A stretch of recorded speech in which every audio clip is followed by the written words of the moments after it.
04 Toyota Camry Lost Key with the AutoProPad G2 Turbo. And there's the key. We're going to go under, well, first we're going to put the key in the ignition. Turn the key to the on position. Hit agree. We'll go to USA Toyota.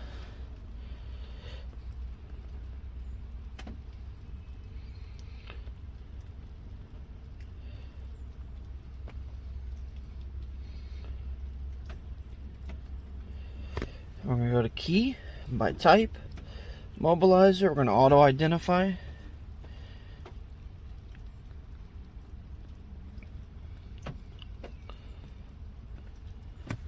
It's going to be type 2. We're going to do all keys lost. Now we got to wait 5 seconds. Want to program another key? No.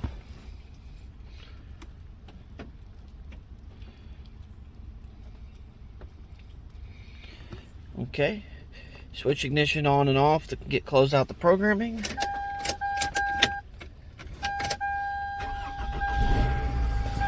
And now there you go. Car starts up. All done by the AutoProPad G2 Turbo. And all brought to you by the IQ team. Subscribe and like if you'd like to see more videos. And more to come. And also in different languages. Also we have the, make sure you turn the closed captioning on, so you can see it in Spanish and in English on the closed captioning. Thank you.